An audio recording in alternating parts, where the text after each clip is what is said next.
15-16 दिनों में पड़ने वाले जो श्राद्ध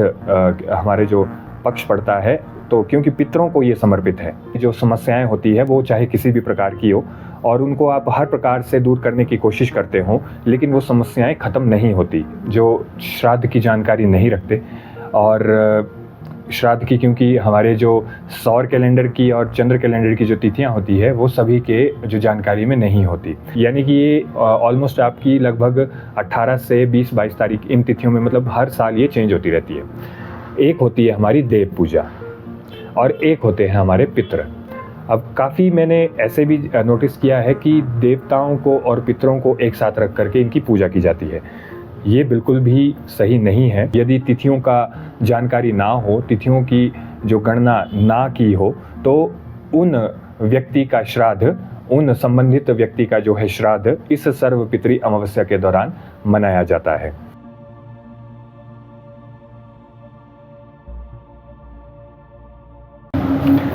हर हर महादेव, जय माता रानी की। दोस्तों, आप सभी का एक बार फिर से स्वागत है ट्रैवल विद देवेन के एक नए एपिसोड में। उम्मीद करता हूं कि आप सभी स्वस्थ होंगे, मस्त होंगे। तो दोस्तों, आज का जो मेरा विषय है वो पितृपक्ष है, क्योंकि आजकल श्राद्ध चल रहे हैं और हमारे श्राद्ध जो हमारे पितरों से संबंधित होते हैं।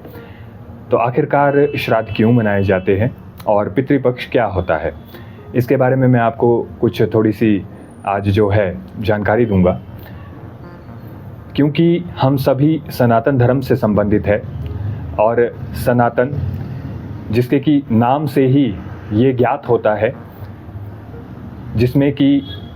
सभी प्रकार के जो हमारी संस्कृति परंपराओं का वास हो, और ना सिर्फ दैवीय शक्तियाँ बल्कि हमारे पूर्वज, जिन्हें कि पितृ रूप में देवतुल्य माना जाता है। तो आजकल श्राद्ध भी चल रहे हैं और ये श्राद्ध हमारे पितरों को, हमारे पूर्वजों को समर्पित होते हैं। और किस तरह से इन श्राद्ध का और इस पितृपक्ष का महत्व होता है वो मैं आज आपको बताऊंगा। तो जैसा कि आप सभी जानते हैं, इस समय पितृपक्ष चल रहा है और पितृपक्ष मूल रूप से जो है सितंबर माह के मध्य से जो अक्टूबर के या पहले सप्ताह तक ये मनाया जाता है। मुख्य रूप से जो श्राद्ध मनाए जाते हैं वो 16 श्राद्ध मनाए जाते हैं और ये सभी श्राद्ध हमारे पूर्वजों को समर्पित होते हैं, हमारे पितरों को ये समर्पित होते हैं। अब हमारे पितृ,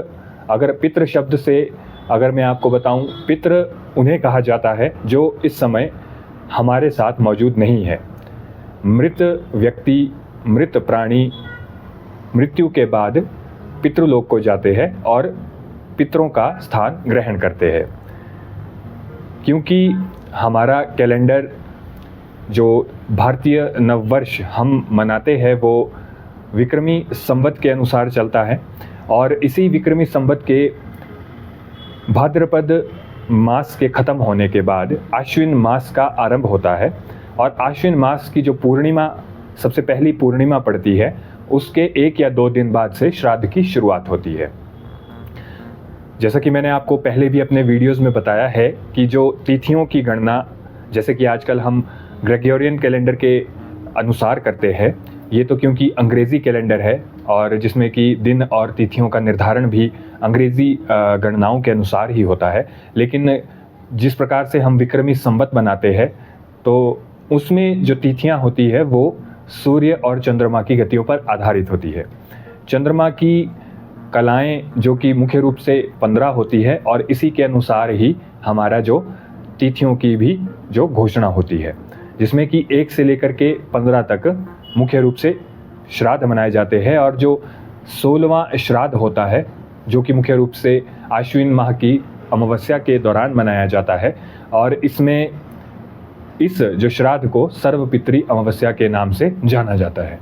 दोस्तों, 16 श्राद्ध क्यों मनाए जाते हैं, इसका क्या रीज़न है, अब इसके बारे में मैं आपको थोड़ा सा बताऊंगा। वैसे तो तिथियां, क्योंकि चंद्रमा की कलाओं के अनुसार 15 या 16 इसकी जो गणनाएं होती है, लेकिन हर एक तिथि का अपना महत्व होता है और हर एक तिथि को अलग अलग रूप से भी श्राद्ध मनाए जाते हैं। अब इसमें जो शास्त्रों के अनुसार अगर मैं आपको बताऊं तो इसमें ये बताया जाता है कि जैसे किसी तिथि को, मतलब कि यानी कि जो हमारे सौर कैलेंडर और चंद्र कैलेंडर के अनुसार इन तिथियों के बीच में यदि किसी की मृत्यु होती है तो उसी तिथि को इन 16 तिथियों में से मिला करके फिर उस संबंधित व्यक्ति का श्राद्ध मनाया जाता है। श्राद्ध वो, जैसे कि मैंने आपको पहले भी बताया, जो हमारे बीच में नहीं है, जो हमारे जो मृत व्यक्ति, जो मृत सदस्य परिवार के हैं, उनके लिए श्राद्ध और तर्पण क्रिया की जाती है। तो वैसे तो जो मैंने आपको जैसे बताया कि जो तिथियां जो मुख्य रूप से 16 होती है और जिन तिथि में किसी व्यक्ति विशेष की मृत्यु होती है तो उसी तिथि को इन 16 पड़ने वाली तिथियों के श्राद्ध की जो तिथियां आती है इनके साथ जो मिला करके श्राद्ध मनाया जाता है। कुछ तिथियां ऐसी होती है जिसमें की अकाल मृत्यु, सर्प दोष या किसी दुर्घटना की वजह से या किसी बीमारी की वजह से होने वाली मृत्यु के कारण जो व्यक्ति जिसकी मृत्यु हुई होगी तो उनकी भी जो श्राद्ध की तिथियां इन्हीं 16 श्राद्धों में से किसी एक तिथि को मनाई जाती है। जो तिथियों को ज्ञात रखते हैं, जिन्हें तिथियों की जानकारी होती है, वो तो इन 16 दिनों में पड़ने वाली तिथियों के साथ अपने जो मृत व्यक्ति की जो तिथियों को मिला करके श्राद्ध मनाते हैं। लेकिन कुछ ऐसे भी होते हैं जिनके किसी कारणवश, किसी भूलवश तिथियों की जो गणना है वो याद नहीं रहती, तो उनके बारे में शास्त्रों में ये विधान है कि जो सबसे अंतिम में जो अमावस्या यानी कि जो 16वां श्राद्ध मनाया जाता है जिस दिन, वो श्राद्ध सर्वपितरी अमावस्या के नाम से जाना जाता है। अब जैसे कि आप नाम से ही जानते हैं, सर्वपितरी यानी कि सभी पितरों के लिए, मतलब कि उनकी किसी भी कारणवश मृत्यु हुई हो, किसी भी तिथि के समय उनकी मृत्यु हुई हो, या यदि तिथियों का जानकारी ना हो, तिथियों की जो गणना ना की हो, तो उन व्यक्ति का श्राद्ध, उन संबंधित व्यक्ति का जो है श्राद्ध इस सर्वपितरी अमावस्या के दौरान मनाया जाता है। तो दोस्तों, ये तो मैंने आपको जैसे श्राद्ध क्या होते हैं और क्यों मनाए जाते हैं, और इन 16 जो दिनों का 16 तिथियों के दौरान जो 16 श्राद्ध मनाए जाते हैं, क्योंकि ये लगभग सितंबर और अक्टूबर के बीच में पड़ने वाले 15-16 दिनों में पड़ने वाले जो श्राद्ध हमारे जो पक्ष पड़ता है, तो क्योंकि पितरों को ये समर्पित है, इसीलिए इसे जो है पितृपक्ष के नाम से जाना जाता है। और दूसरा, अब पितृपक्ष या हमारे जो श्राद्ध है वो मनाने क्यों महत्वपूर्ण है, अब इसके बारे में मैं आपको कुछ जानकारी देता हूँ। जैसे कि आप सभी जानते हैं, जो हमारे YouTube के दर्शक हैं वो भी बहुत अच्छी तरह से इस चीज़ को जानते हैं, आप और हम किसी न किसी तरह की समस्याओं से पीड़ित रहते हैं। कोई आर्थिक रूप से, कोई शारीरिक रूप से, कोई मानसिक रूप से, कोई दैवीय रूप से या फिर कोई दैहिक रूप से, यानी कि सभी की ज़िंदगी में किसी न किसी प्रकार के कष्ट चलते रहते हैं। अलग अलग प्रकार का सुख और दुख हम और आप सभी भोगते आ रहे हैं। अब यदि समस्याएं हद से ज़्यादा बढ़े, समस्याएं आपको बहुत परेशान करने लगे और आपके पास उनका कोई उपाय ना हो, एक ऐसा भी समय होता है कि आप हर प्रकार से अपने जो समस्याएं होती है वो चाहे किसी भी प्रकार की हो और उनको आप हर प्रकार से दूर करने की कोशिश करते हो, लेकिन वो समस्याएं ख़त्म नहीं होती। आप किसी एक समस्या को ठीक करते हो,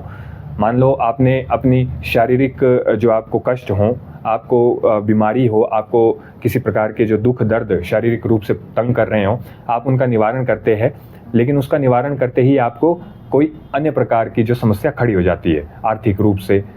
आपके पारिवारिक रूप से, आपको सामाजिक रूप से किसी भी प्रकार की समस्या होती है। अब यही कष्टों का जो चक्र है, ये तो देखिए जब तक जीवन है तब तक ये भुगतना पड़ेगा। लेकिन यदि कोई चीज़ किसी हद से ज़्यादा अगर होने लगे तो उसके पीछे दैवीय या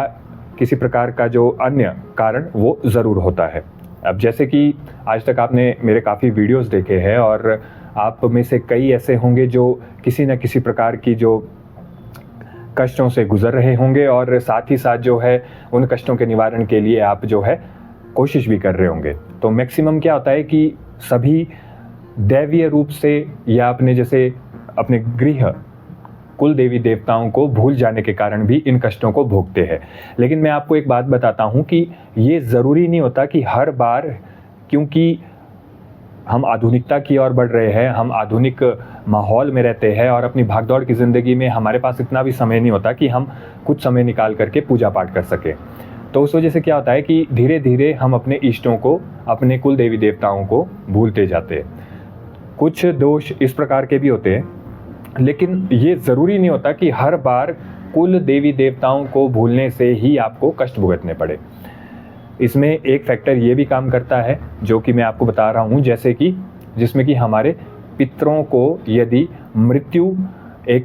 या तो मृत्यु उनकी जो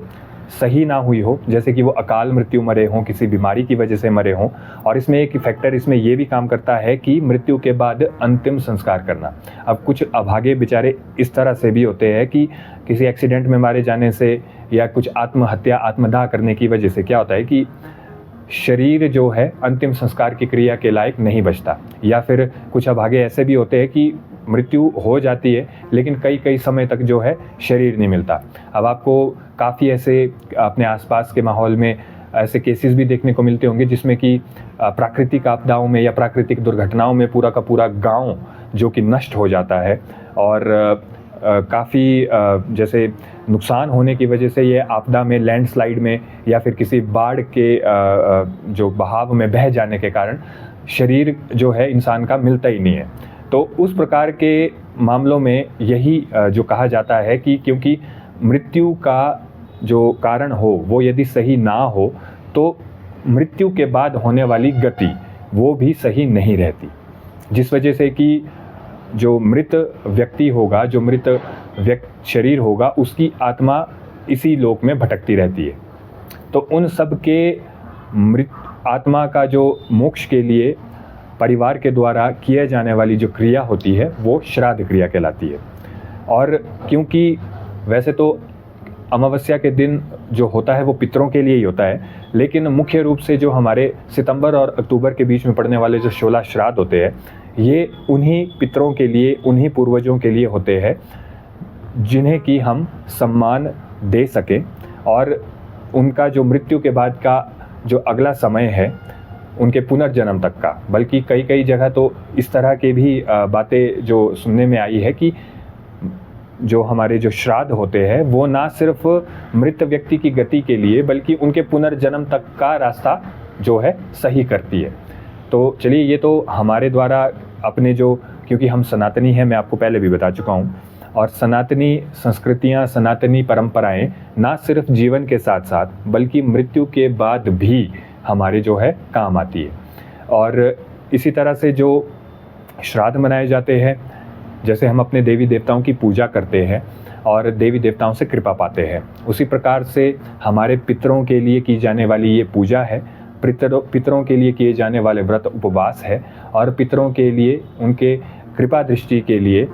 उनके अगले जन्म के लिए, उनके अगले जो गति के लिए, अच्छी गति के लिए इस श्राद्ध को, इस जो पितृपक्ष को मनाया जाता है। तो यदि किसी की मृत्यु अकाल मृत्यु में दुर्घटनावश हुई होगी तो उनकी गति सही हो, उनका अगला समय अच्छा हो, और क्योंकि यदि हमारे पितृ अच्छे रहेंगे, हमारे पितरों को अच्छा स्थान प्राप्त होगा, तो उनकी कृपा दृष्टि भी हम पर अच्छी बनी रहेगी, और इस प्रकार से जो भी समस्याएं और परेशानियों से हम जूझ रहे होंगे, जो कि ना सिर्फ देवीय होंगी बल्कि क्योंकि पितरों को उचित स्थान यदि नहीं मिलेगा तो उस वजह से होने वाली समस्याओं से छुटकारा पाने के लिए भी पितृपक्ष को मनाना आवश्यक हो जाता है। दोस्तों, मेरे कुछ मित्रों के ये सवाल भी थे, उसके भी मैं आज इस वीडियो के माध्यम से जो है उत्तर देता हूँ। काफ़ी ऐसे हमारे सदस्य होते हैं हमारे जो श्राद्ध की जानकारी नहीं रखते, और श्राद्ध की, क्योंकि हमारे जो सौर कैलेंडर की और चंद्र कैलेंडर की जो तिथियां होती है वो सभी के जो जानकारी में नहीं होती। तो इसके लिए मैं आपको एक सिंपल सा एग्जांपल देता हूँ, विजयदशमी जो कि अक्टूबर में हमारी होती है, और ऑलमोस्ट विजयदशमी से 9 दिन पहले नवरात्रे मनाए जाते हैं, और इन 9 दिन के तुरंत पहले, ये मैं आपको उल्टी दिशा की ओर बता रहा हूँ, यानी कि विजयदशमी के बाद आने वाले विजयदशमी जो उससे पहले आने वाले 9 नवरात्रे, और इन 9 नवरात्रों से ठीक 1 या दिन पहले जो हमारी अमावस्या पड़ती है उस अमावस्या से बैक डायरेक्शन में, यानी कि वो 16 दिन होते हैं। यदि मैं आपको हमारे जो ग्रेगोरियन कैलेंडर की तिथियों के हिसाब से बताऊं, जिसमें कि हमारा मिडल सितंबर के जो संक्रांति पड़ती है, जैसे कि हमारा सितंबर में भाद्रपद का मास 15-16 सितंबर तक रहता है, और इसके बाद हमारी अगली तिथि पड़ती है, अगला जो मास शुरू होता है वो होता है आश्विन मास। इस आश्विन की जो पूर्णिमा होगी, यानी कि ये ऑलमोस्ट आपकी लगभग 18 से 20-22 तारीख, इन तिथियों में, मतलब हर साल ये चेंज होती रहती है। चंद्रमा अपनी जो गति के अनुसार तिथियों में बदलाव होता रहता है। तो ऑलमोस्ट ये जो तिथियां हैं वो लगभग हमारी जो है आश्विन की जो पूर्णिमा होगी ये 18 से 20-22 तारीख के आसपास पड़ती है। कई बार कुछ एक आधा दिन आगे भी हो सकती है। तो उस पूर्णिमा के ठीक 1 या 2 दिन बाद से हमारे श्राद्ध शुरू हो जाते हैं। और यदि किसी को, वैसे तो मैंने आपको पहले भी बताया है कि जो 16 श्राद्ध मनाए जाते हैं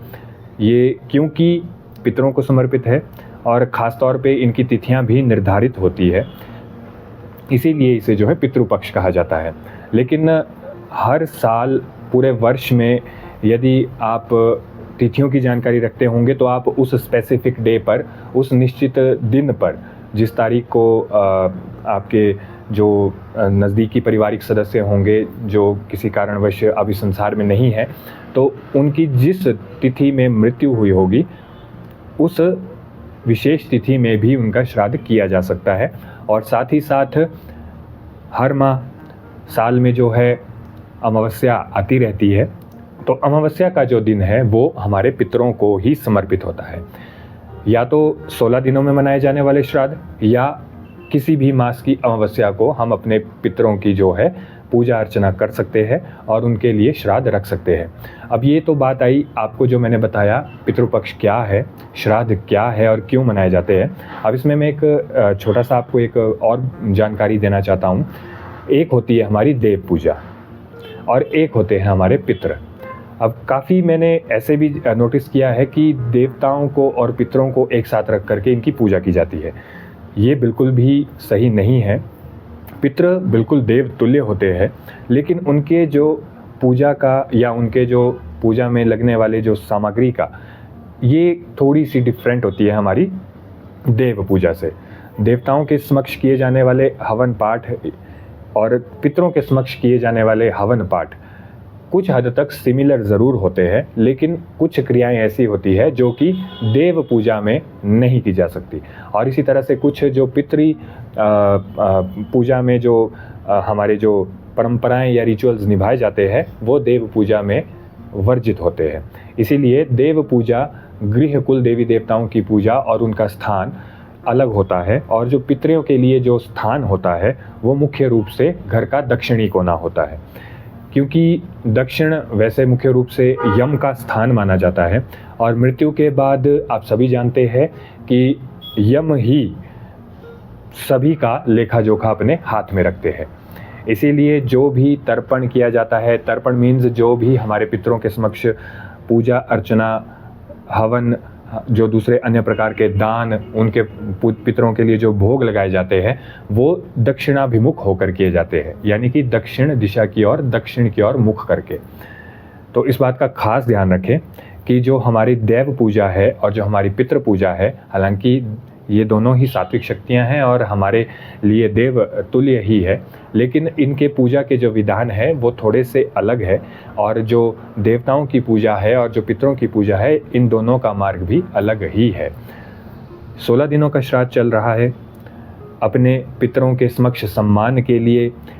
अपने पितरों के आगे आने वाले गति के लिए, उनकी अच्छे समय के लिए इन श्राद्धों को ज़रूर मनाएं। जो तिथियों की जानकारी रखते हों तो इन 16 दिनों में से जो भी तिथियां पड़ती हों उस तिथि पर आप पितरों का श्राद्ध कर सकते हैं। यदि कोई तिथियों की जानकारी नहीं रखता हो तो वो अमावस्या के दिन अपने पितरों का श्राद्ध कर सकते हैं, जिसे कि सर्वपितृ अमावस्या के नाम से भी जाना जाता है। जैसे कि आप नाम से ही समझते हैं, सर्वपितृ अमावस्या, यानी कि सभी पितरों के लिए, या फिर वो जिनकी तिथि ज्ञात ना हो। और इसी प्रकार से जो हमारे इस समय जीवित हमारे जो बुज़ुर्ग हों, हमारे जीवित जो हमारे वृद्ध, हमारे जो हमसे बड़े आप कह सकते हैं, उनका भी सेवा भाव से आदर सत्कार के साथ सम्मान करें। ये सिर्फ आवश्यक ही नहीं होता कि मृत्यु के बाद ही ये सब चीज़ें की जाएं। अपने पितरों को, अपने पूर्वजों को जीवन के साथ साथ भी हम यदि उनकी सेवा करते रहें, उनका सम्मान करते रहें, तो उनका आशीर्वाद भी बना रहेगा और घर के जो इष्ट देवी देवता होंगे उनका भी घर में वास हमेशा रहेगा। उम्मीद करता हूं दोस्तों कि आप सभी को आज की जो मैंने पितृपक्ष के ऊपर कुछ बातें आपके सामने रखी है वो आपको अच्छी लगी होंगी और आपको इसके कुछ जानकारी भी मिली होंगी। इसी तरह से आगे के लिए भी नए नए टॉपिक्स के लिए मैं उम्मीद करता हूं कि आप सभी मुझे सुझाव देते रहेंगे। जितनी मेरी जानकारी रहेगी उस हिसाब से मैं आपके समक्ष आता रहूँगा। और ये वीडियो आपको कैसा लगा इसके बारे में भी आप ज़रूर अपने सुझाव दें। फिर मिलूँगा आपके साथ एक नए वीडियो के साथ, एक नए टॉपिक के साथ। तब तक आप सभी अपना ध्यान रखें, सभी अपने देवी देवताओं की छत्र छाया में रहें, अपने देवी देवताओं और अपने पितरों का आशीर्वाद ग्रहण करते रहें, मेरी यही उम्मीद है। मिलूँगा आपसे जल्द, तब तक के लिए हर हर महादेव, जय माता रानी की।